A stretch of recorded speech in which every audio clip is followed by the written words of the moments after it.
Hey everybody, and welcome to our newest project for first responder wellness, No One Fights Alone, an in-depth conversation about mental health and addiction in the first responder space.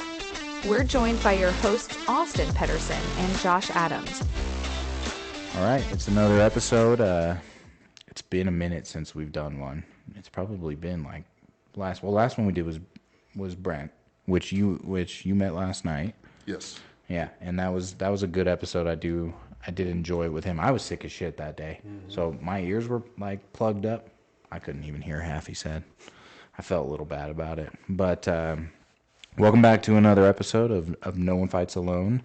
I think we have someone who can bring a different perspective today on a lot of different things in the first responder community, and that is Trevor Wilkins, also known as the Angry Viking Therapist.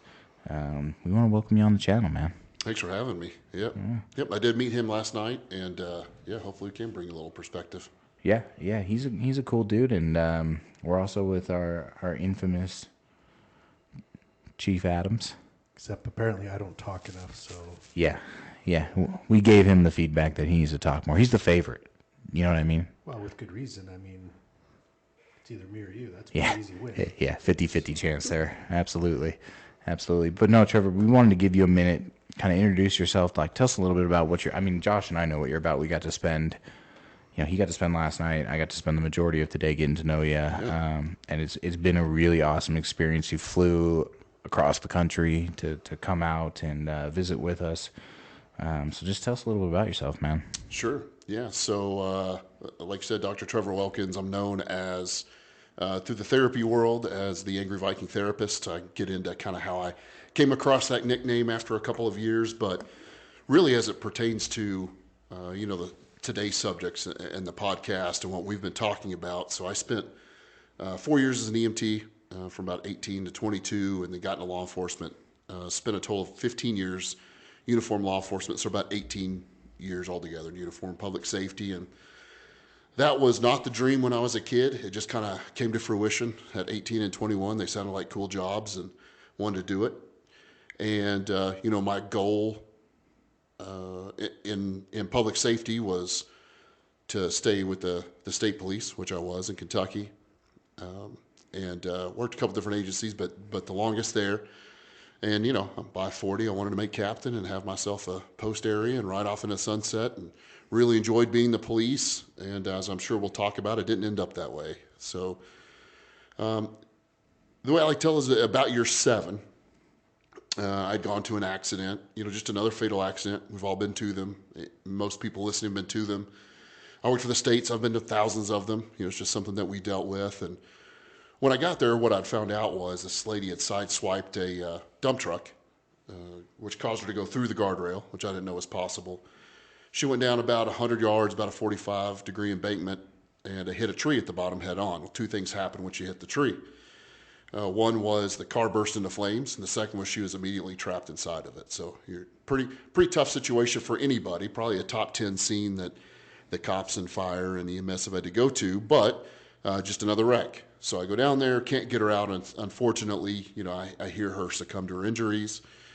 Difficult for anybody, but the reason I tell that, it's not so much for shock value, because people listening have probably been through many things like that, as I had before, and since, as I continue to work. What I like to highlight about that is I finished the investigation, went home, took my uniform off. Next morning, put my uniform on, went back to work. And although I don't know that was the moment that everything changed for me, it was definitely the catalyst for major change over the next 5 years. What I saw myself going from was, as I look back, is, recruiting poster level officer. I loved everything about the job. I loved being in uniform. I spoke highly of the agency and recruiting people. I had numerous awards for bravery in the line of duty, awards for most felony arrests in an area. Really wanted to be a go-to officer, somebody that the sarge could call and business got handled. Really enjoyed it. I went from that guy over a series of about 4 or 5 years, from that guy to the absolute worst employee you could have. I was written up all the time, constantly in trouble, constantly complained on. very angry. Got to the point where my anger was taking over everything, even regular contacts. The anger was taking over. I was losing my wife. My kids were scared of me, my young kids, because the anger outburst. I was eventually going to lose my career, which I'll get to, but I didn't enjoy work anymore. I was angry all the time. Like I said, I was written up all the time, and I was the guy that went from that employee to the guy that ended up in the sergeant's office, the lieutenant's office, the captain's office, the major's office, where I eventually went to flip over the desk of the eastern half major of the state. If you want to get fired, it's a pretty good way to do it. Yeah. So definitely had some anger issues going into that. That didn't necessarily get me fired, but that was kind of a crowning moment of a problem. And a few days later, I found myself kind of sitting in my cruiser in the middle of the road, really for no reason, just a disaster, just a mental disaster, losing everything but the job. Felt like I was going to sleep in my car soon. Everything was kind of fading away from me. So I called the psychologist who worked for the state, and he's a great guy. I still know him. And he worked for the state police. And I told him what's going on. I said, man, I'm the guy that never reaches out for help. I'm that guy. I'm that type A, love being in uniform, campaign hat wearing, tough guy. And I need help. I'm a mess. And not necessarily because of him, but because of the kind of position that he has. He said, man, I do more crisis stuff. I really don't do therapy. Let me give you the name of a couple of people that could probably help. So even though I took that information and took that as a little bit of help, that was strike one. I'd reached out, and that was strike one. And so I went to the first lady that he recommended, and when I told her the story of that car fire, she cried. The therapist cried. So you're one of the people that the therapist actually cried, because I hear 100%. I hear stories about that all the time. Yeah. And everyone saying these therapists cannot, the cultural competency piece just is not there. Yep. But there's been very few people that I've actually met where they legit cried. Absolutely did. And I became the caretaker. And it's okay to show empathy with your clients, but to become the one crying in the room by yourself is not helpful. That's not it seems okay. like so much of that it's your typical EAP. You're dealing with somebody that's just post grad, just they're barely walking into their career. Oh yeah. So not only is there no cultural competency with first responders and so forth, but you're one of the first patients they've ever dealt with in real absolutely unsupervised, and yeah, I experienced the same thing. 24-year-old pregnant lady, and she starts crying. I'm like, oh shit, I've ruined her now. Yeah. I felt guilty because I asked for help the first time. Yeah. It took years for me to move beyond that, to feel like I could talk to somebody again. Yep. So that was strike two right there. So I went to the third person, or the second person he recommended, which had been the third therapist. And that therapist literally told me that my PTSD was so bad and my anger was so bad he didn't know what to do with me or where to send me. So there's strike three. So now I'm in my head losing everything. I've had this third strike, and I've been told I'm so screwed up that they don't know how to fix me. I know now because of what I do that's not true, that maybe he should have gone about that a different way. I don't know why he said that. But that was strike three. So I was done with that. And eventually got to January of one year. And again, gone from this guy that was leading parts of the state, and certainly my part of the state, on activity, numerous awards, going from that to now being written up all the time and being written up for low activity all the time as well. I'm just sitting, and not enjoying the job anymore. So I have a sergeant that calls and says, hey, we're going to write you up again for the third month in a row for low activity.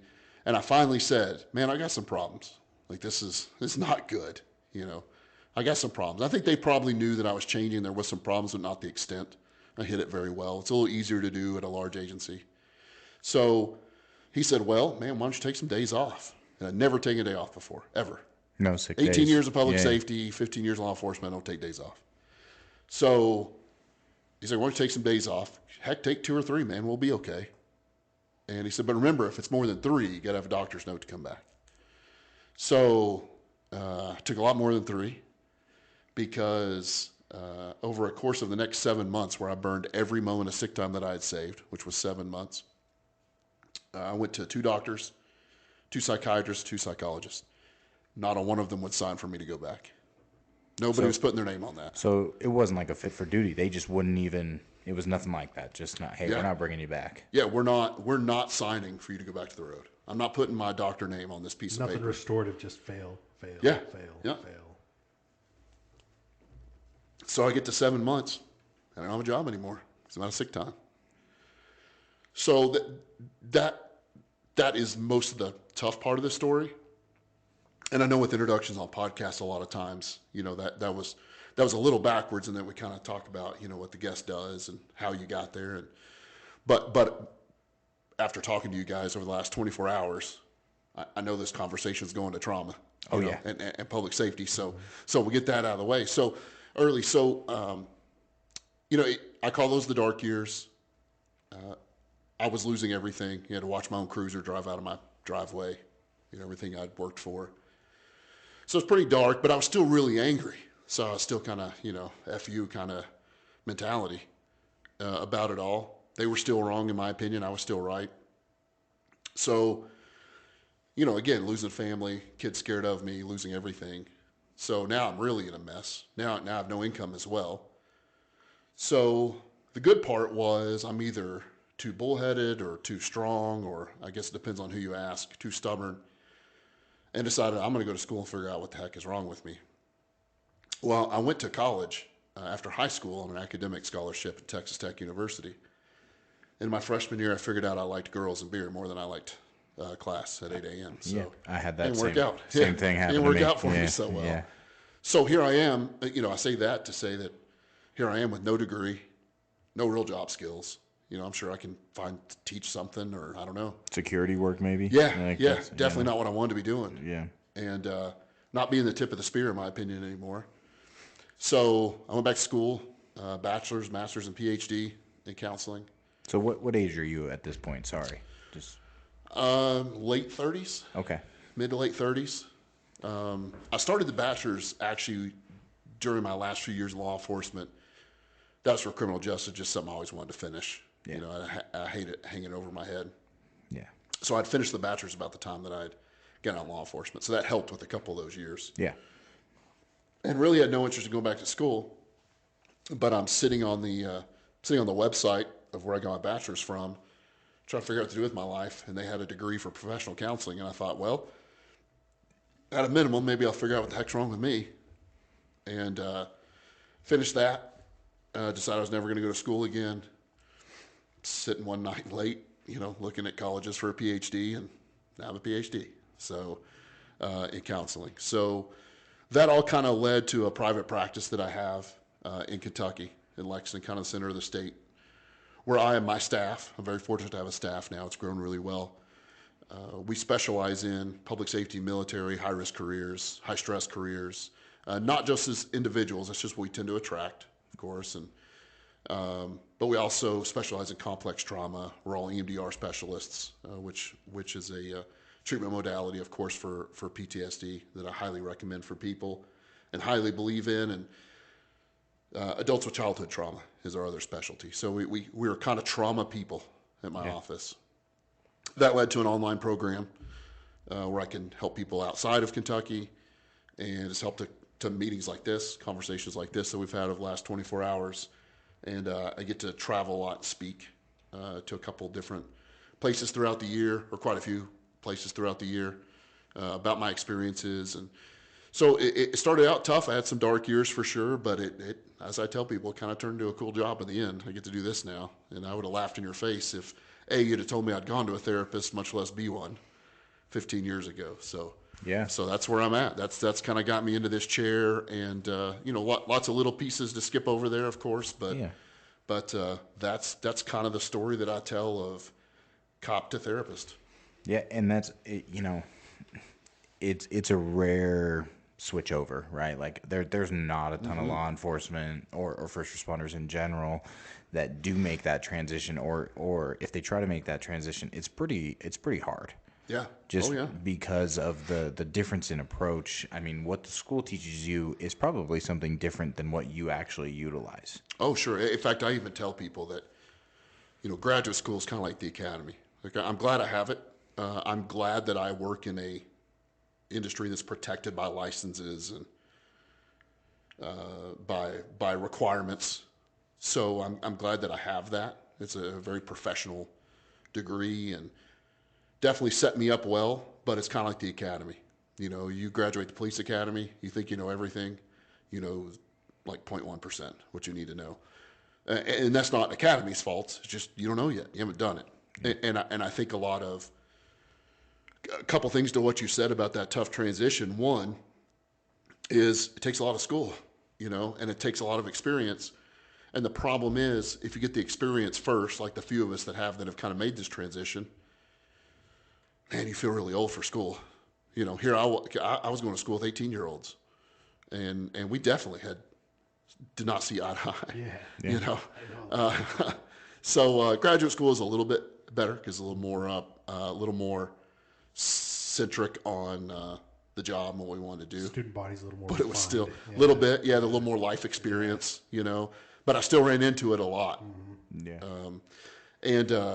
Still ran a lot of roadblocks. But yeah, nobody makes that transition because one, it's that those are both careers. That's not career one of policing, and then I teach firearms once in a while, you know, when you retire. So it's a whole nother career process. So there's not a lot, and by the time you get the experience, you don't go to the school. If you go to the school, you don't have the experience. So yeah, it's catch-22, I guess.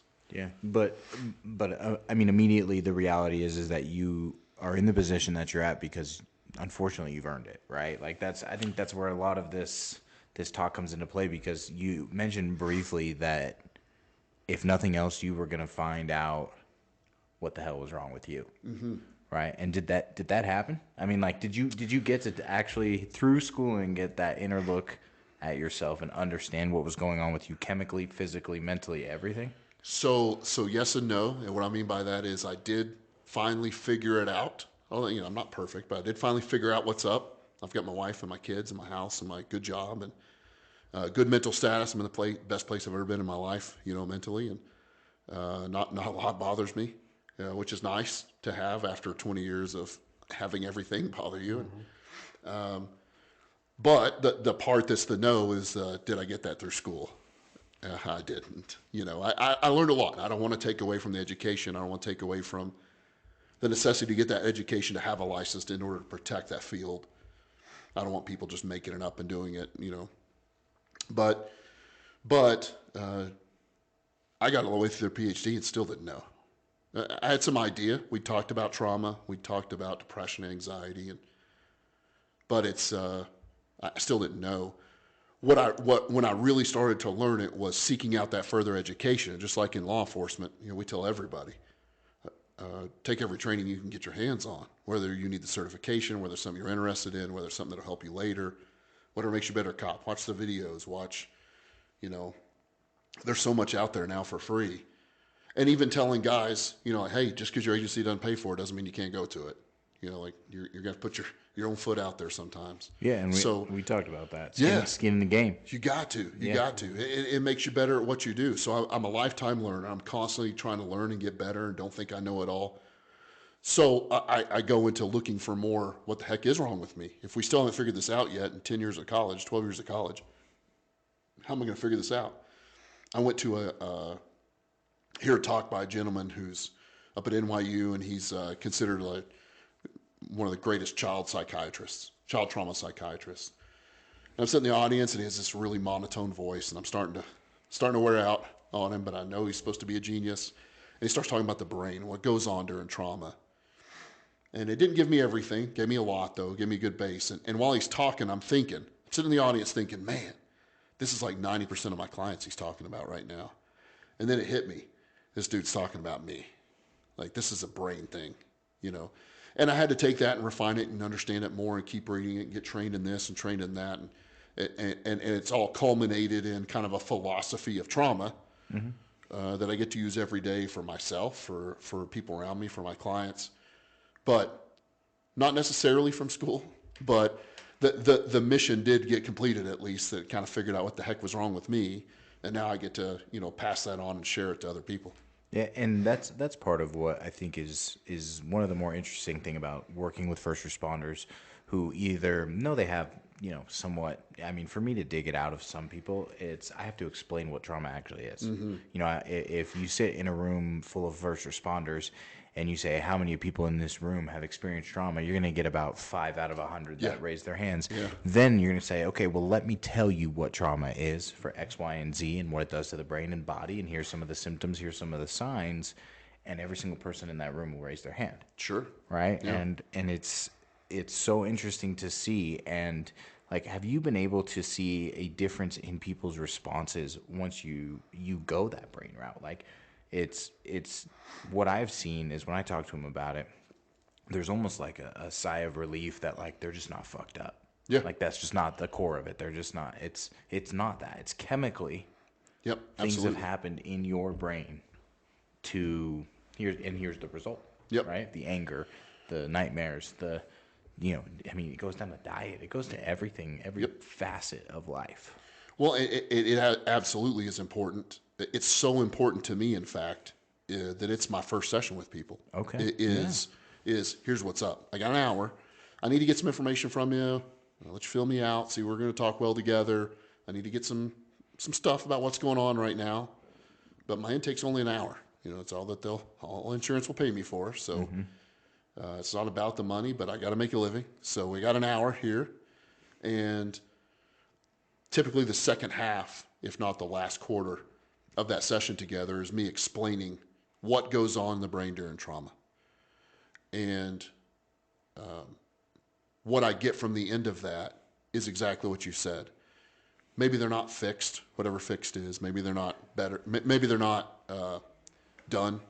Maybe it doesn't all make sense yet. But to see the relief of, oh, so I'm not screwed up then. I just got this thing I got to work on. Yeah, you just got a limbic system problem. We're going to work on this. This is a fixable problem. Yeah. And to see that relief. And people would actually come back sessions later and say, man, like everything's not great. I'm still having some nightmares, or I'm still angry, or I'm still having trouble at home, or whatever's going on. But what you said the first time at least made me feel like I wasn't crazy. Like that took like 50% off the problem right there. Yeah. When they could go home and have a reaction or have the reaction work, maybe they didn't know how to deal with yet, how to make better yet, but they could at least say, oh, that's that trauma thing he was talking about. Yeah. All right, we can get on top of this. I mean, for the viewers, and this may be a huge ask, right? And this may be a private session thing, but like, is there a way you could give us a brief like overview of what that conversation is? Yeah, 100%. I'd love to. So what I typically tell people to kind of explain what's going on is when we look at stress or trauma psychology, we look at two parts of the brain. First is the prefrontal cortex. It's in the front of the brain on both hemispheres. They call it the thinking brain. The decision-making portion of your brain. Yeah, absolutely. Absolutely, yeah. This thinking brain is not fully formed until age 25. I was carrying a gun at age 21, so make of that what you want. Some people get it a little sooner, hopefully. But so you got this prefrontal cortex, and clearly we need it. It takes its time. It's not too worried about emotion. How did this affect our past? How will this affect our future? What should we do here? And clearly we need that one. The other part of the brain that I'm really interested in is the limbic system part of the brain. Most people have heard it called the fight or flight. It's made of things like the hippocampus, the amygdala, a bunch of technical terms. But this fight or flight or limbic system has one job, and we need it as well. If we're driving down the interstate out here and somebody crams their brakes in front of us, if all we have is the prefrontal cortex, it's thinking, oh, look, the brake lights are on, the distance is closing, we need to evaluate some options here. We're in trouble, right? We need the limbic system to go, uh-oh, cram on the brakes, we all stop. Didn't even think about cramming on the brakes. Cool. Well, that's the easy civilian side. We also need it in law enforcement for obvious reasons of fight or flight, right? The problem is a couple things. One is that limbic system, it's a dummy switch. It's either all the way on or all the way off. There's no in between. There's no nervous. There's no anxious. There's no thinking about danger. If you're thinking about danger walking up to a domestic, that's still thinking, right? If you're anxious going into a building, that's still thinking. Fight or flight is fight or flight, period. We need it to be that way because we need it to be faster than everything else. And it is. Thousands of seconds faster sometimes. So we need it to be on and off. We need it to be a quick switch. That's good, except now it's all the way on or all the way off. We have no in between. And the more we use it, the more sensitive it gets. We know this for a couple reasons. One is brain scans. We know that when the limbic system gets used too much, whether it be acutely over a lifetime of trauma, chronically over a major event, then, or that was backwards, chronically over a lifetime of trauma, acutely over a major event, is that not only does it change in size, which is weird to see on a brain scan, the hippocampus and amygdala will actually change size, but it changes in strength. And we know this because we took a bunch of 18-year-olds, they just joined the military, we scanned their brain, they went to combat, came back, we scanned their brain again. You see the brain scans, different colors light up. That tells you about what's going on, blood flow, what's working. What we found was the only thing working was the limbic system. Didn't matter what I asked them. What's the serial number on your gun? What's your favorite place to eat? What's your girl's friend's name? Where are you going home to? Where are you from? Didn't matter. Everything was an emergency. Well, that's pretty handy for cover and concealment. Not so handy for, hey, where do you want to go to dinner tonight? Right? All those fights you have with your spouse. Yeah, let's go to a movie. Yeah. You know, all the civilian-esque stuff that. Yeah, that's not so handy, right? Not so handy to be keyed up like that. So everything's an emergency. The brain scans tell us this. The other reason, the one I think people make people feel a lot better, or at least start to understand it, is the other reason we know this thing's kind of oversensitive and taking over is the physical symptoms that happen. So when your limbic system detects a real emergency, real life or death emergency, it has a job. And its job is to give you the tools that you need in order to get out of this emergency, right? Fight, flight, freeze, whatever it is. Mm-hmm. It does that by speeding up your heart to get more blood. We breathe faster to get more oxygen. It heats up our body so our tendons and ligaments won't tear going from a cruiser to a fight. It's not like we stretch on the way there. Right? We get a dump of adrenaline so we're stronger. Shuts off the digestive system because it turns out not so handy to use the bathroom in a fight. Shuts it off. And it gives us tunnel vision or hones our senses in. That's its job. It's what it's supposed to do. Well, what does a panic attack, an anxiety attack, or I submit an anger attack look like? Heart racing, breathing fast, sweating for no reason, stomach's all jacked up, shaking from adrenaline, and senses are jacked up. So what that tells me is the limbic system is doing exactly what the limbic system is supposed to do, just at the wrong time. Yeah. Right? The limbic system is doing limbic system stuff. Okay, let's fix the limbic system, right? And where I culminate that with is kind of what you said before, a little expanded, is turns out you're not crazy or stupid or messed up or jacked up or can't handle yourself or weak or uneducated or not smart enough or strong enough. Turns out you have a limbic system problem. Big deal. Let's fix that. I see it fixed on my couch every day. I see it fixed online every day, this limbic system. We know what to do. This is a brain problem. This isn't a weakness problem. It's not I can't handle it. This is a limbic system problem.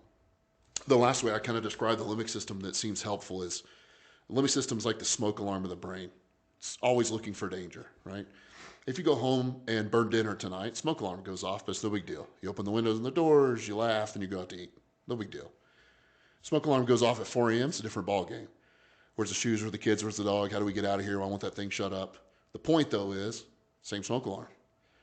Smoke alarm's job is not to determine whether this is burning chicken or burning drywall. It's to go, hey, there's smoke over here. You have a problem. Yeah. Let me give you the tools you need. Wake up and hear this and come check this out, right? And I don't want it to take its time to decide what kind of smoke it is. I just wanted to say, problem, and then I'll go fix it, right? It could be too slow. It can malfunction. I just want to see smoke and tell me that. Well, if you go home tonight and you burn dinner and smoke alarm hasn't gone off yet, but you know it's going to, you pull your little chair over to the smoke alarm and stand on it and say, listen, I appreciate all you've done for our family, but I don't need you to go off tonight. It's just chicken. Still goes off, right? Its job is to see smoke and tell you about it, not to evaluate it. What's this analogy for? Turns out you can't talk yourself out of the smoke alarm going off, right? Turns out when it goes off, it goes off. You can't just talk yourself out of it. Now, there's some things to be able to talk yourself out of, maybe an anxiety attack or panic, or we're not gonna say that's not there, but talking yourself into it not going off, impossible. Its job is to see smoke and tell you there's smoke. That's it. And hopefully people will see through that conversation. One, again, what I said before, not crazy or stupid or messed up or jacked up, which is a limbic system problem. Yeah. If you go to the hospital and you have a leg that's swollen and deformed with bone sticking out of it, we know what to do with it. It's a broken leg. Big deal. We'll fix it. It's just a broken limbic system. That's it. 99% of the people see in my office is the problem. Yeah, and that's I mean that's stuff that I've jumped into with clients before, and I relate that almost to, because the clients that we see, they're not sleeping. Like there is zero sleep. And when I drop into that limbic system talk, the way that I equate it is, for thousands of years as mankind, when was the most dangerous time for a human?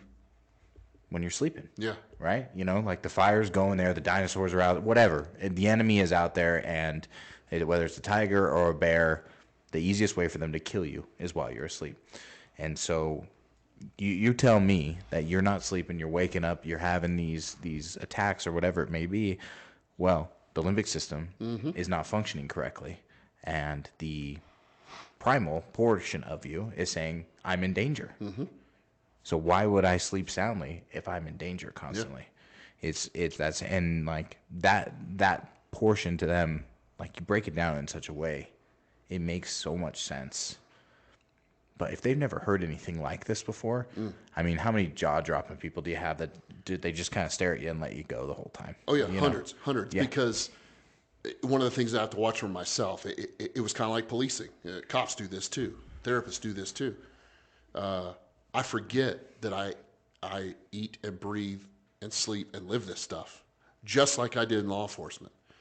So when their jaw does drop open and they're like, I never heard that before. Honestly, to this day, all these years later, my first thought is still like, seriously, you didn't know all that?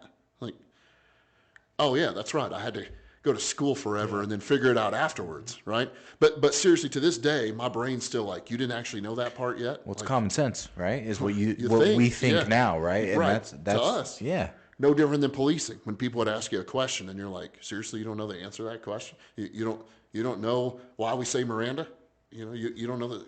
No, because who cares? If you're not in that culture, if you're not into that world, why would I learn all this stuff outside of it? Now everything's falling apart and I need help. Luckily, there's some people out there that know how to fix this problem, or at least how to talk about it, make it feel normalized. And I've gotten to where to say all that a little quicker in certain circumstances. I tell people that think of anything that's going on, any of the symptoms that you're having a problem with. We don't like the word symptoms, but in anything you have going on, and look at it through kind of what you were saying as the theory of the brain's primary job is to keep you safe, right? After a trauma, the only thing your brain wants to know is that you're not susceptible to that trauma again. That's what it really wants, to know that it's not going to happen again. So if you look at that and you look at all the reactions through this lens of safety, all these reactions make sense. We need to do some work to get you out of this mode. And that's what we do. But if you look at it through safety, it all makes sense. Why do you have nightmares? Why do you freak out when you pull into a place? Why do you hear the tones go off on your radio in the car and you start sweating for no reason when you used to love this job? Why do little things piss you off so much, right? Safety. Brain's going, uh-oh, here we go again. Smoke alarm goes off. Yeah, and so catalyst-wise, right, to start making that change, you tell me if I'm wrong, but I've heard some stories about you doing some wonders with EMDR. Like is that your opening point? Or do you start first with the more didactic, kind of conversation? I think the reason I'm asking you this is because a lot of what I have understood is that if someone is not in the headspace or a safe environment, whatever that may be, EMDR can be a very dangerous path. And I want to tell you right now, I don't have a sacred cow to that thought, but that's what's been told to me before. Am I wrong? You can definitely start too early. And now I will say probably 90 to 95% of people that come to my office and that we use EMDR pretty quickly with are at least in a manageable place. They're not suicidal. Maybe they have been. They're not shaking uncontrollably. They're not currently under the influence. Like they're functioning okay. Not good. They're functioning. They're still going to work. They're still taking care of their kids. They're still feeding themselves.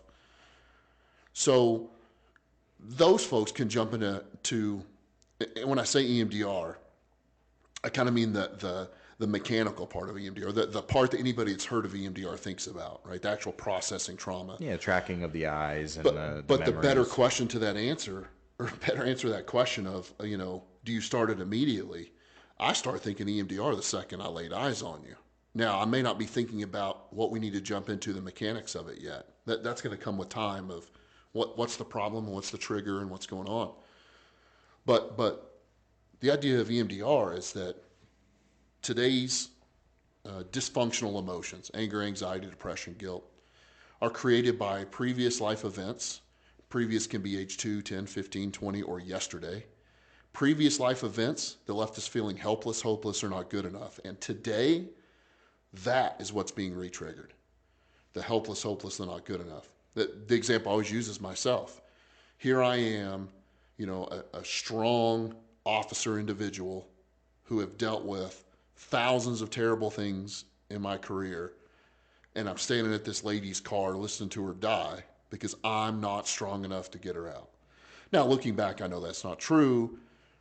A crane couldn't have got her out. I saw the wreck afterwards. Nothing was getting her out. But in my mind, I was helpless and hopeless and not good enough to get her out. So now, everything that ever happened from there forward that made me feel helpless, hopeless, or not good enough is what re-triggered things. It's what sent me over the edge. Not another car, not a fire. I'd go to fires and not be worried about it. I'd go to fatal wrecks and not think about it. It was the things that made me feel helpless, hopeless, or not good enough that re-triggered all that.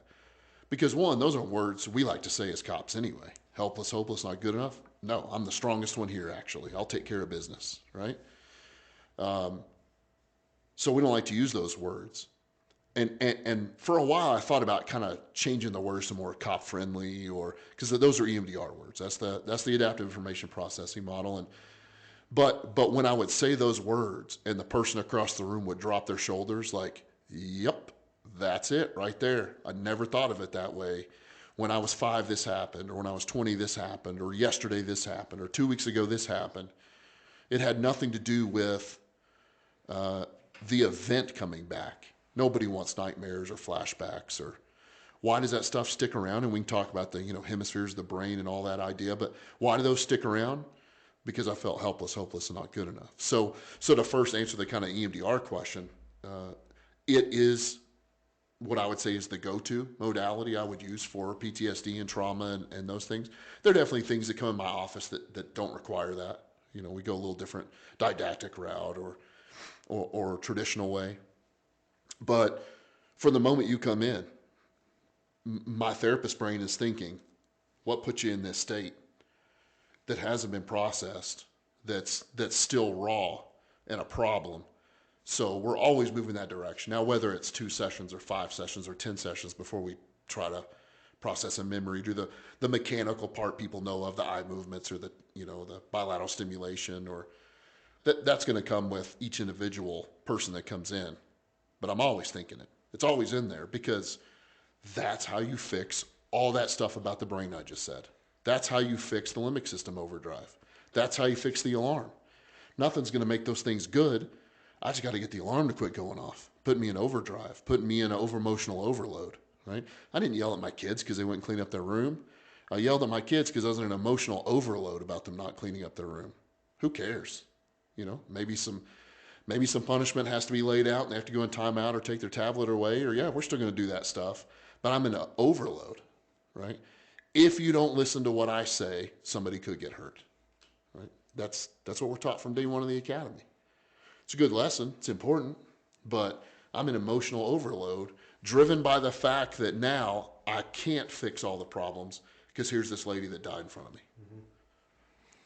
I mean, and I don't know if this is going to relate, but I personally, I know we talked about the window of tolerance today, and I don't know, I saw you shake your head a couple of times when we went through it, but I've been doing personally a lot of research on that window of tolerance mode, just because it's a different view on that how to self-regulate, where it's put out in a way that I feel, at least first responders especially, can understand, right? Like there's, the fight or flight, and then you've got the way down at the bottom of the depression and the window of tolerance, which is the correct reaction to your child who has not cleaned their room or whatever it may be. And like I've just thought so much that if we could figure out a way in these academies or in these type of things to explain it in a way that is not so therapeutic, the therapeutic approach, and describe this window of tolerance and how to go home and self-regulate back into parent mode and civilian mode, I feel like it would help solve a lot of issues, right? Yeah. Yep. But that seems very difficult to actually do, right? Because I don't think any people realize that they are still, if we're going to the prefrontal cortex portion, in that fight or flight part of their brain. Yeah, it's interesting. I've seen that kind of presented different ways. That window, Gil Martin talks about kind of the emotional roller coaster. Yeah, absolutely. And that's where this all comes from, is Gil Martin. So I want to give him that credit on this podcast. Absolutely. This is and I still to this day use that roller coaster idea, that emotional roller coaster. And my first connection with Gil Martin, I've since met him and spoken to the same things as him, and just through the kind of public safety mental health realm, and super smart guy, former cop, so he definitely knows his stuff too. And I'd worked for a small PD and sheriff's department when I first came on, before I gone to the bigger cities in the state. So I'd gone through an academy. I'd had a couple years experience when I moved to Kentucky and started working for a city before I ended up going to the state. And in that academy, so I had 2 whole years under my belt, which is everything when you have 2 years on. Like you've made it. So, It's right. It's more than 18 months, you know what I mean? Yeah, right. So, but I have to go through an academy again because they won't recognize my out-of-state certification. So about halfway through, they give us his book, Gil Martin's book. What year was this? 2001, Okay. 2002 maybe. It had probably just come out. Yeah, First that's edition back then. Yeah. And of course, I see this doctor title on there, and don't know anything about this guy, and it's talking about emotional survival. And my first thought was like, man, I've been a cop for 2 years. What's this doctor guy going to tell me about mental health for public safety? It's going to be another one of those shrinks. Of course, fast forward as a side note, now that it says doctor in front of my name, some people, sometimes I'm thinking like, what's this doctor going to tell me about public safety? Anyway, so I have to write a book report on it, and I wait till the last minute because I don't want to do it. And I start skimming through this book, and I'm a couple pages in. I'm like, what's this guy going to, oh, wait a minute. That sentence right there, that's what I do when I get home. And this sentence right here is exactly how I act in public. So that was that many years ago. To this day, I can't say that I remembered everything about the book over the years, but I remembered through that time and to this day about that emotional roller coaster. So I will still present kind of his idea of emotional roller coaster to people in the room when I go speak, whether they're clients, whether it's online.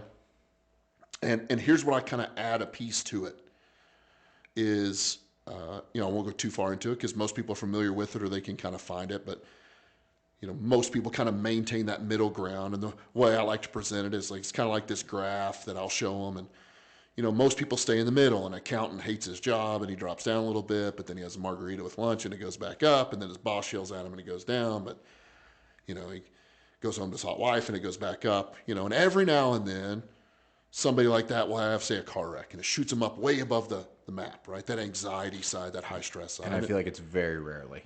Yeah. Like true high anxiety and sure. high stress. Yes. Times in their life. Maybe. Yeah.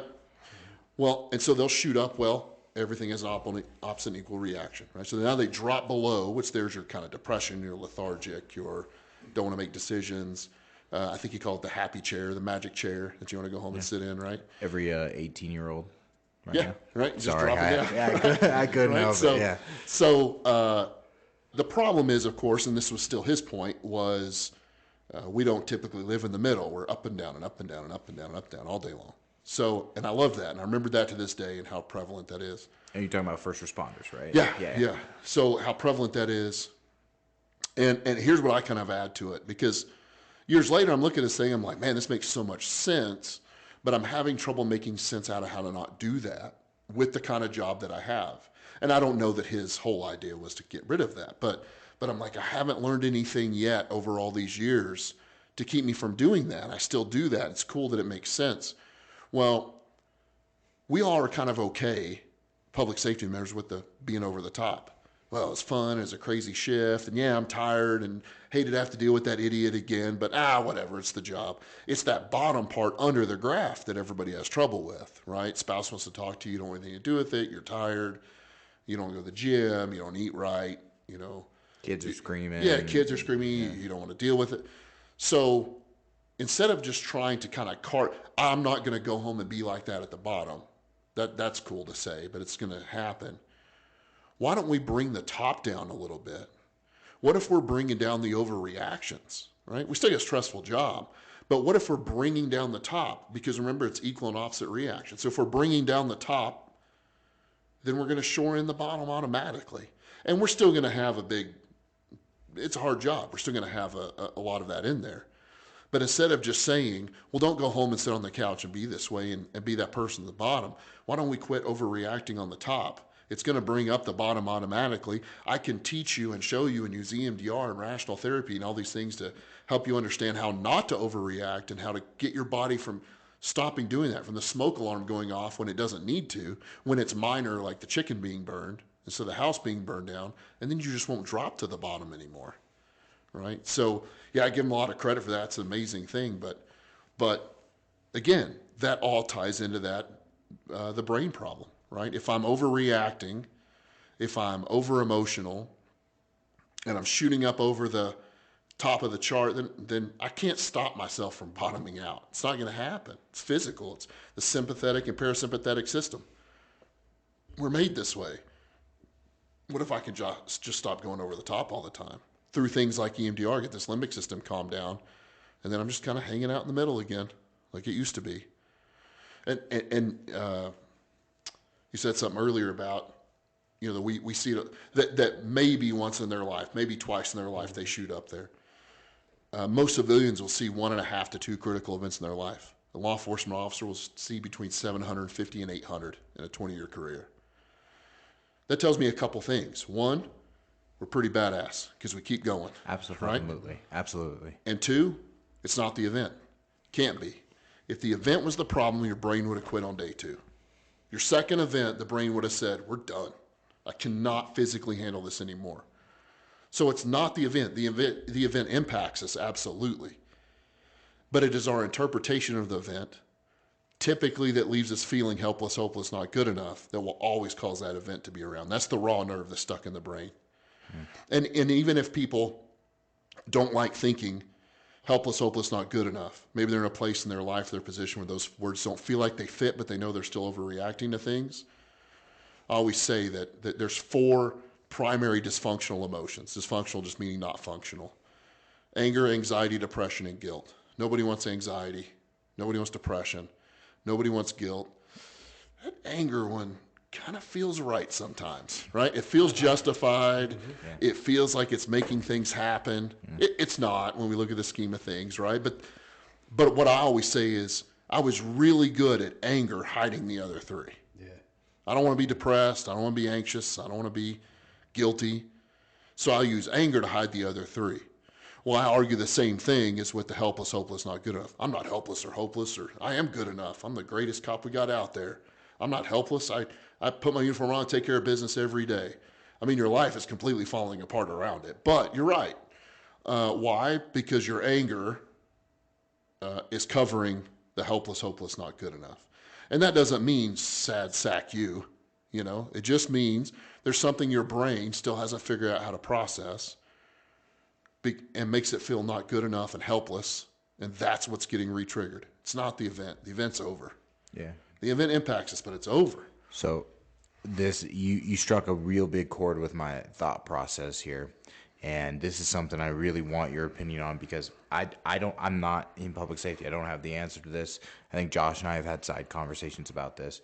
But, for at least the beginning of when I started working in this field, we were seeing a lot more 20-year guys, 25-year guys, that have a prolonged career of re-exposure to trauma. Sure.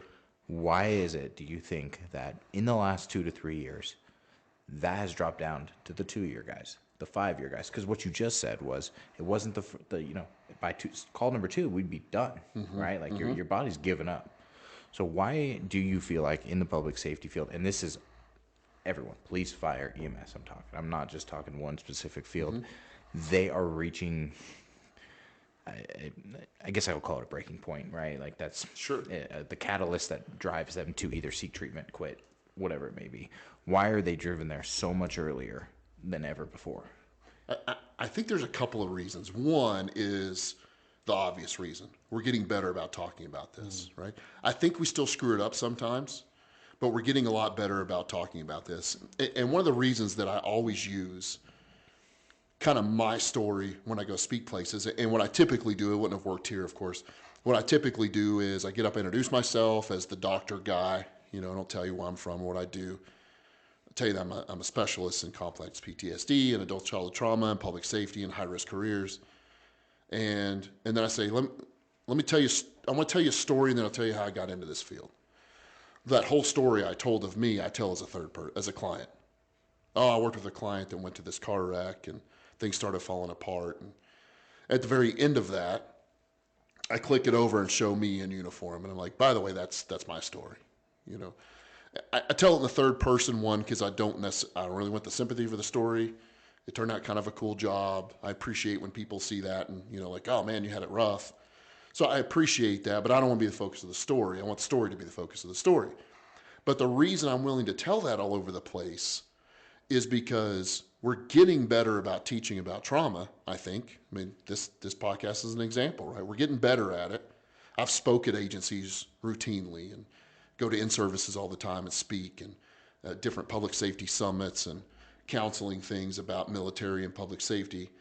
We're doing a better job of it, but we're still teaching that what PTSD is you go to an event, you can never work again, right? Yeah. You go to this thing and then you can't put your uniform on. Man, I worked for 7 more years. I was a disaster, but I worked for 7 more years.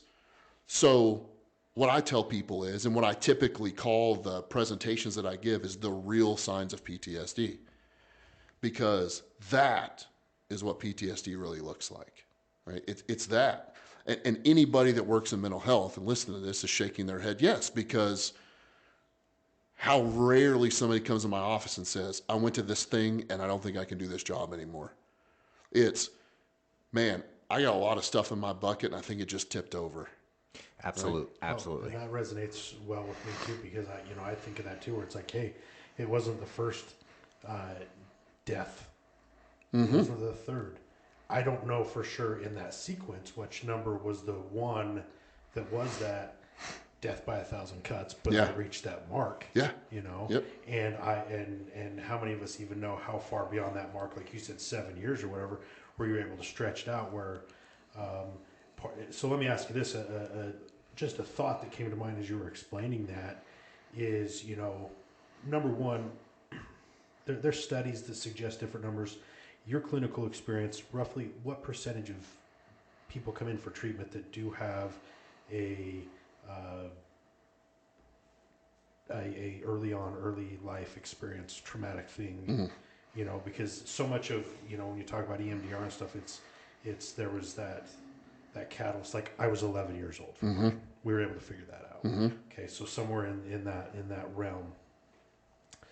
So the question I have is everything we're doing, is it, well, number one, with whatever percentage of people that is the dialogue and everything like that, bringing that collision, so to speak, between our work-related traumatic events piling up at whatever number that may be, and whatever that happened in their childhood, are they colliding earlier on in somebody's career versus, for me, I was, and for you too, well into my career before they found each other, so to speak, and through treatment they were able to, they had to be found through therapy. Right. Versus, I don't know that some of these guys aren't finding them inadvertently just by going to work and being maybe more focused, as you suggest, on the potential pitfalls of being in this line of work to begin with.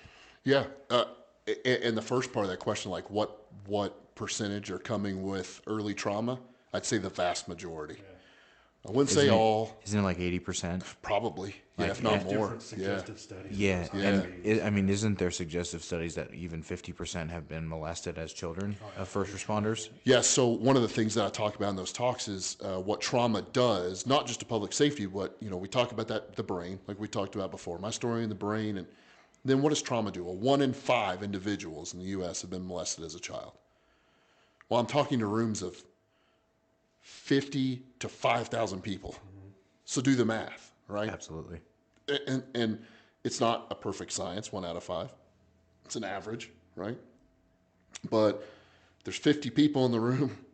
It's a lot more than 1 or 2 in that room that were probably molested as a child, right? So we absolutely bring that stuff with us. Now, is it overcomable? Absolutely. And I see it in my office every day. I see it online every day in treatment programs. And it is absolutely overcomable, but it is a major factor to the way that you process traumas later in life. And for the second part of that, why are they colliding so much sooner? I think it also answers part of the question of why are we seeing younger officers now? 1, the education piece is getting out there, right? 2, and this is just me interviewing younger officers. I haven't worked the road in a while, so I have to do this kind of by interviewing what I'm seeing, is, especially over the last couple of years, this job doesn't feel worth it as much anymore. Right? Yeah. And so I think when we may have been hitting that mark at 1 and 2 and 5 years, there was still some, if even misplaced, nobility of duty. Yeah, it's just what it is. Duty, and not that they're not strong now, and not that they're not tough now, and not that they're not pushing through now, but you add the events over the last couple of years, and I'm watching my friends get hurt, and my friends get rioted against, and for regularly false narratives at that, and suddenly it doesn't feel worth it. And none of us did it for the pay. We wanted to make a decent living for our family, but I don't remember being upset about the pay for all that time. I'm sure later in life when I started to have kids and it became more prevalent, but I think earlier on now, and maybe there's more of a trauma piece to it than this, but the job just isn't quite as worth it anymore. So I'm not white knuckling it through anymore. What I'll see sometimes in Kentucky, there's kind of this phenomenon. Everybody retires about January 1st. There's something with the algorithm where you get another quarter year of service or something. So everybody kind of waits till January 1st and they retire. So I know with all those retirees January 1st, about March, I'm going to have a lot of new retirees in my office. Now that part is because I think that their bucket's full, and that what keeps the lid on the bucket is the next mission, right? I can't not go to the next mission. I just got to put this one away, go to the next one. And I think when you don't have a mission anymore, or at least not one that feels like a mission, right? Because we all wanted to retire and be able to take care of a house better and go fishing, and but that didn't feel like a mission. So once that comes off, the bucket falls over, right? I truly believe that. Well, so the earlier officers aren't necessarily having that full bucket tip over, but how did we get that bucket full? I white knuckled my way through 20 years. You just did it, right? Whether that's because you were tough, or you pulled your boots up by your bootstraps, or you were just told not to say anything, or it just had that duty and honor feeling, you white knuckle your way through it. And then you're not white knuckling it anymore, and suddenly it feels like it's not worth it. Well, I think generations now are seeing that faster. Yeah. Man, this isn't worth it. What am I doing here? You mean I can take I can do 5 years here and take my 401k because there's no pension, and go down the road and do something else for a living? You know what? I've enjoyed this. I think I'll go do that. Whereas many of us felt more stuck. Like, I just got to make it 3 more years, So we had that mission and the theory I have of white knuckling it through, right? And how I came up with that, because I think it kind of fits. Even those that are listening that aren't public safety, it fits. Let's say you have a traumatic childhood, and then you're bullied in high school, and you find your high school sweetheart at 17, you get married, and you pop out a couple kids, you go to college, you got the 2 nice Lexus SUVs and the white picket fence, and 2 good jobs. You made it. You're doing it, right? And it feels good, and maybe you did. Maybe you did overcome all that stuff, and you made it, and you're doing good. But how many times do you see that couple 20 years later, the last kid goes off to college, and they realize, I don't really like it here that much. Empty nesters, Yeah. man. Empty nesters. That's I've tried. Most interesting thing, I'm sorry, but I've got a retired first responder up there right now. That is an empty nester as well. Yeah. And absolute come apart. Yeah. I mean, the combination of the two just broke the dude. I white-knuckled my way through 20 years of marriage. I white-knuckled my way through and did a good job. We're not saying it's all fake. But then get through there and realize, wow, we did that all for the kids, and I don't really like it here that much. I earned my easy chair, but it's not comfortable anymore. Yeah, absolutely. That hypo chair that we wanted to sit in isn't comfortable anymore. Couldn't wait. You can't find there's nowhere to stand, sit, or anything that feels comfortable anymore. And it's like, yeah, you break. Yep.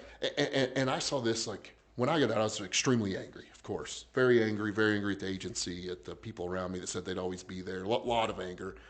I've since come away from a lot of that and got to talk to some of those people that were in that mid-level management and realize they didn't know what to do, man. You know, I saw a captain years later, and he's like, man, I've read your story. I hate that we butted heads like that at the end. I'm like, yeah, but you didn't know what to do with me. Like, your job was to make sure I was high activity, and, you know.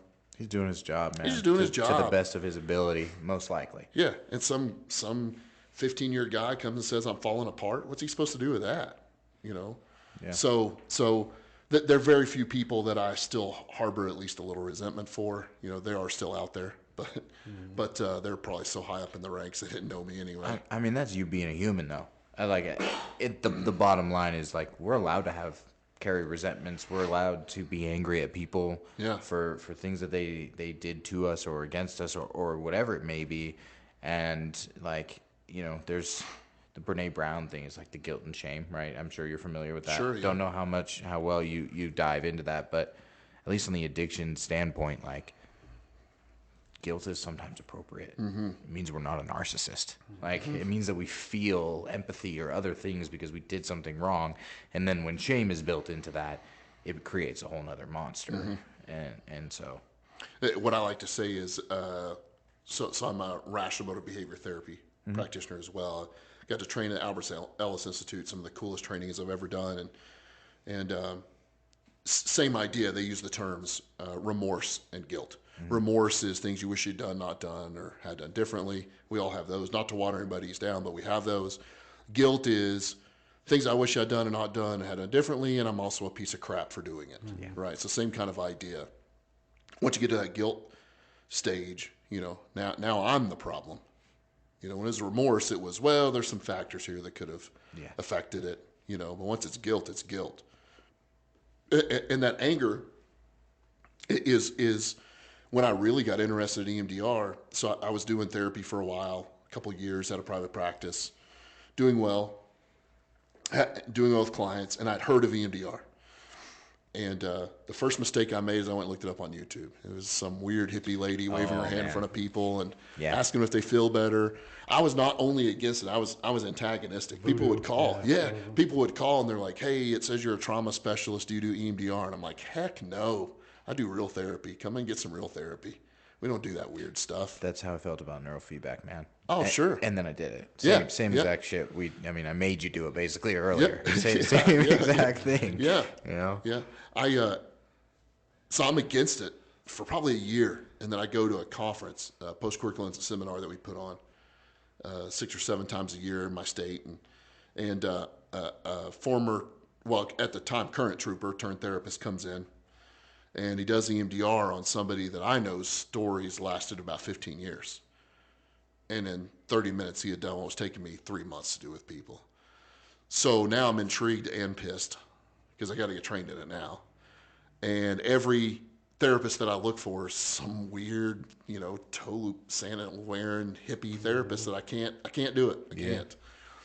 So I got really lucky. I found this gentleman, Dr. E.C. Hurley, in my opinion, was the best trauma therapist there was. He unfortunately passed away last year. Big mentor of mine. He was enlisted in Vietnam, in the Army, got out, became an officer, made it all the way to colonel, and then became a therapist.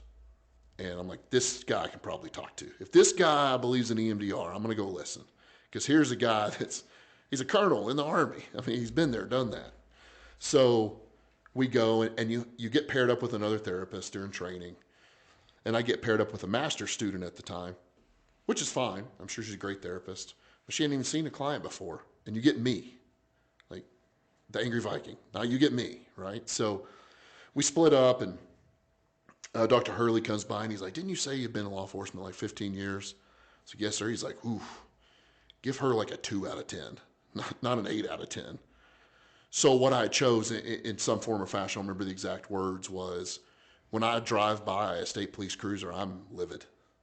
Like, I'm viscerally angry because I feel like they screwed me, and kicked me out, didn't care, and did the one thing that they said, we'll all be there as brothers when you need us. And here I was floating around life by myself without them. Not the individuals. I had individual friends there still, but the agency as a whole. I didn't get a pension. I applied for my pension. I was denied the pension the first time. I went back when the attorney was denied the second time. Went back, had a hearing the third time. 3 strikes, you're out. So no pension. Here I was. So very angry. And what EMDR did for me is it didn't focus on what everybody thinks of EMDR as a critical event. And it focused on this thing that I'm dealing with now, this anger, this visceral anger. And I'd yell at my wife and kids after it. And 30 minutes later, I'm like, man, I'm kind of pissed about that. Oh, well, all with life, And this is EMDR from the master student that from had the never seen a master client. student who's reading it out of the book. Okay. Word by word. I want to paint right? that picture for people that are listening. Like, I still, in fact, so she wrote it in my the book that we were using, and she wrote it, and to this day I still have that book sitting on my bookshelf, of like, look what this stuff does, man. And so I had a very different reaction. I didn't. By the time I got there, I didn't need to work on the lady that caught on fire. I was in a place in my life, and still this day I'm like, oh, that's terrible, but okay, because I know it wasn't the event. Right, but it took time. Took time after that. What I tell people is the only thing that works besides EMDR is 20 years. So it's still there, though. I mean, it's still a problem. Oh, so that really expanded my understanding of EMDR. Of course, I got trained more and more years later, and went through certification and continue to learn as a lifetime learner about it. But it wasn't just the narrative that people know who have researched EMDR of, because people come in and say hey man, I looked at this EMDR thing. I don't think I have a call that bothers me. And my childhood is okay. It wasn't great, but it's okay. And I don't think I have a call that bothers me. Well, it's not necessarily a call, and it's not necessarily an event. There's a whole lot more to it. What's going on now? I got to get rid of this anger. Well, give me an example of when you were angry the most. Oh man, my wife and I had it out last night. All right. Right when you feel like she disrespected you, which is what made you angry, she said, I've asked you 10 times to go do this. What went through your head about yourself when she said that? Not good enough. Not good enough, right? So then I got angry. I covered up that depressed with angry, right? Hey, when was the last time you remember feeling when's the first time in your life you remember feeling not good enough? Oh, crap. Right? So it doesn't have to be like my dad did this or mom did this or the bully did this or the call was this. It's when's the first time you felt that negative cognition? When's the first time in your life you felt that not good enough, I'm not fast enough, I'm a piece of trash, I'm unwanted or unlovable? There's where it started, man. And that may not be the thing we have to focus on, but to watch people's faces go, oh crap, I never thought of that before. And somebody listening may not have followed that along and seen that logic just yet. That's what we're for. That's what the therapist part is for. Yeah. But it's not just, there's such a misnomer of EMDR of, I haven't been in a shooting. I didn't go to combat. I didn't, I've been to lots of stuff, but none of it bothers me. Oh, something does. Well, and that's, for the last 10 minutes or however long ago we mentioned and started bringing up, a percentage of first responders have childhood trauma or molestation or whatever it may be. I want to put a disclaimer in there that does not need to keep you from seeking treatment. It's the reason you should seek treatment. Well, no, I'm saying if you don't have that. Oh, right. The other way, yeah. It does not mean that you qualify. Yeah, exactly. Right. Oh, yes. That qualification piece that's, as you guys know, so many people, first responders specifically, will underreport or even just think I'm not that bad because Steve went through this. Yeah. And I didn't. He was first on the scene. He saw that and I didn't. Or he was assaulted as a child or whatever it may be, and I wasn't. That doesn't mean, and that's where the point you were just going off of. Yeah. Well, it go back to the fact that I said the 750, 800. It's not the critical event that's the problem. It's a problem. We're not going to blow it off. Yeah. But it's not the critical event's the problem. It's that the event, in whatever form it is, did not process the way that it should, which is what EMDR specialty is, and your brain hasn't put it away yet. So if this is helpful to people, the way that I say EMDR works, this is kind of the cop version. We got two hemispheres to our brain. Left side of the brain is the logic side of the brain. The way I like to describe that is 2 + 2 is 4, whether you like it or not. It's just sitting over there on a shelf. Most people driving down the road right now listening to this are not thinking what to do if they get a flat tire. It's just sitting over there on a shelf. I'll use it when I need it. The right side of the brain is the chaos side of the brain. It's all the incoming information. Everything you hear today, everything you experience and see. Well, when you go to REM sleep, rapid eye movement sleep, your eyes are clearly closed. You're not looking at anything. The eyes are moving back and forth. We have this really cool design where the left side of the brain controls the right side of the body and vice versa. So I like to call it reversing the polarity. We have this cool design where we move our eyes now to stimulate the brain. Both hemispheres, same time. Rarely done. So what's happening is, in REM sleep, is all information from the right side of the brain is passing over that corpus callosum in the middle, going into the logic side of the brain. Best way to think of it. And it's trying to figure out what shelf to put that on. Well, if you got overcharged for something at the store today, it just goes in that not getting screwed again pile, right? You know, the weather goes over there, the calls that you took go over there. What shelf do you put a burned up lady in a car on? What shelf do you put a dead baby on? What shelf do you put child molestation on? There's no shelves for that. We're not supposed to see that stuff, right? That's why it's a trauma. We're not supposed to deal with that. So it gets stuck in the right side, becomes what I would call a raw nerve. And if you've ever had a kid fall and scrape their knee on the concrete, it's a raw nerve. You don't have to touch it to make it hurt. Blow air in a general direction, it hurts. Same thing. All that nerve needs is one little thing to set off that smoke alarm.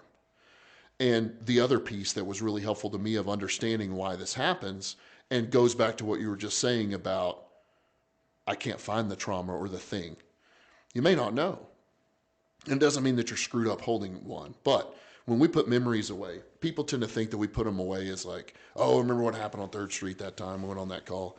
Nope, we put it away in a box of the sights and the smells and the beliefs and the thoughts and what happened, and what it looked like, and what our bank account looked like, and what Sarge said that day, and what the weather was like, and what uniform we had on, and what car we had to drive. All that stuff is a snapshot, because again, the brain, think of it in the safety mindset, the brain is looking to keep you out of trouble. So it takes a snapshot of this really bad thing. It only needs one thing from that drawer to reactivate that raw nerve. Now, that doesn't mean you necessarily think you're there, or you have a nightmare about it, or you think it's going all over again, but some people do. Yeah. Right? Some people have the same physical reaction as if they were just there, and they didn't need to be standing at the house in front of where it happened. What they needed was that stupid uniform they had to wear, that dress uniform they had to wear that day, and they were just remembered that they were assigned a pool car that day. You need one thing for the brain to go, oh, great, here we go again. That's awesome. Yeah. I think I'm going to get us out of this. How does it get us out of this? By reacting as if it's an emergency. Yeah. Right? I mean, just to give you an example, this is really interesting that you bring this up, because I was wondering about this just 2 weeks ago. I pulled out an old pair of shoes out of the depths of my garage and pulled them out, and instantly back to a memory triggered by the shoes that was a traumatic experience for me. And I remember sitting there like, how the fuck did this just happen? Yeah. How did I get to this place? I've done the work to be out of this. Yeah. I've done the work. I've done the EMDR on this specific subject. I've done, tons of therapy, all these stuff. But here I am 7 years later from this event in the same spot I was the day it happened. Yep. From a pair of fucking shoes hidden underneath my toolbox. Yep. And hopefully in a more processable place. Yes, right? Absolutely. Than without the work. Yeah. But that's all it takes. There's still stuff that comes up for me that makes my spine shrivel up, or, stands the hair up on my arm or whatever. I just don't process it. Well, go back to my story of what I picked to work on that first time in the EMDR was anger. And to be perfectly honest, I picked anger because I didn't think the stupid stuff was going to work anyway. Like, this is weird stuff people do. And she's waving her hand in front of me, and of course I understand the science behind it now and the bilateral stimulation on that. But like, I'm just going to use this because it's not going to work. I'm not going to tell her about all the crazy stuff that I've been in. Then 30 minutes later, I'm like, whatever.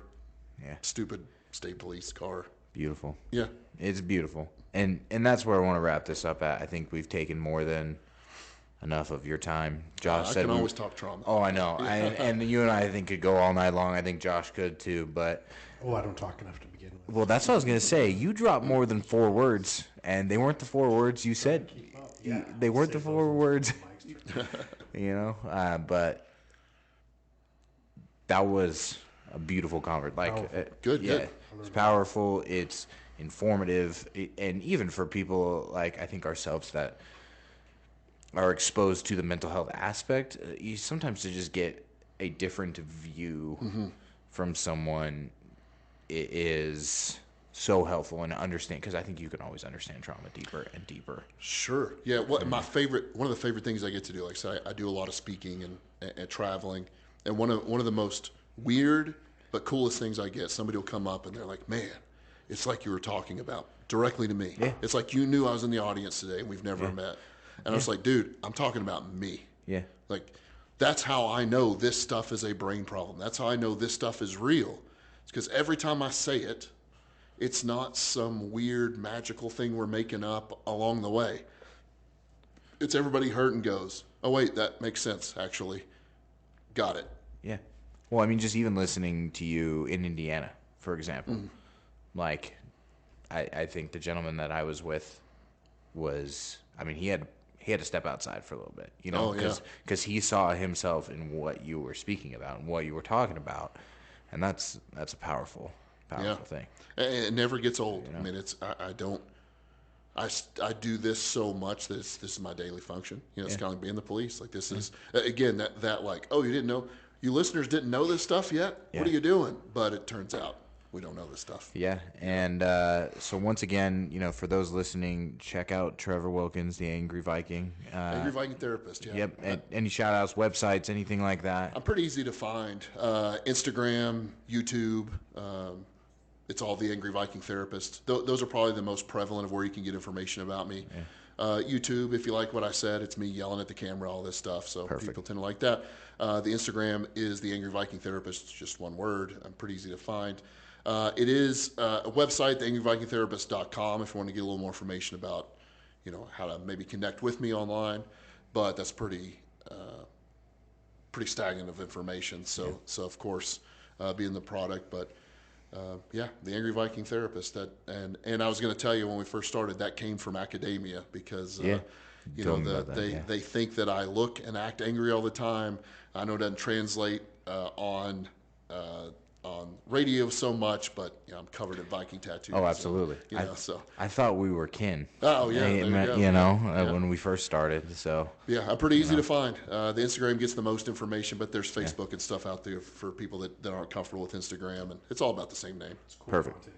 I appreciate it. All right. Well, hey guys, let's it's already 9:15. Let's call it a night. Yeah.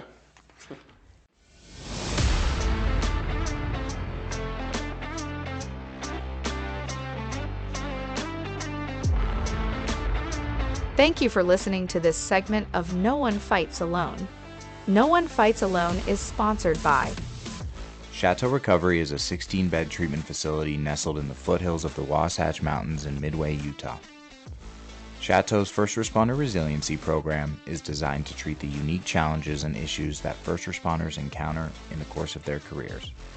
Chateau's comprehensive and highly individualized approach to treatment addresses more than just the presenting issues.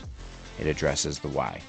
Each of their seasoned, trauma-trained, and culturally competent therapists utilize evidence-based, specialized therapies to treat trauma at its core and enable clients to begin the healing process while developing a resilient and healthy relationship with stress. Chateau Recovery is trusted by departments and agencies from around the country to treat responders and veterans. In fact, it is one of only a handful of facilities nationwide that is vetted and approved to treat members of the Fraternal Order of Police. For more information, or to speak to a representative, go to chateaurecovery.com or call 888-507-5031. No One Fights Alone is also sponsored by First Responder Trauma Counselors. First responder trauma counselors are subject matter experts in proactive behavioral health care for frontline workers through their National Peer Support Academy. This 40-hour all badges, all uniforms, and all scrubs educational experience helps to create caring, honest, and empathetic peer support relationships with your fellow frontline workers. The FRTC National Peer Support Academy is taught by actual first responders who have gone back to school to become culturally competent, licensed behavioral health clinicians that teach from lived experiences, not just theories from books. This fast-paced, immersive educational academy will not just change your life, it will help you save the lives of others. For additional details, visit 991overwatch.org or call 970-222-419-3. This could be the most life-changing academy you'll ever attend.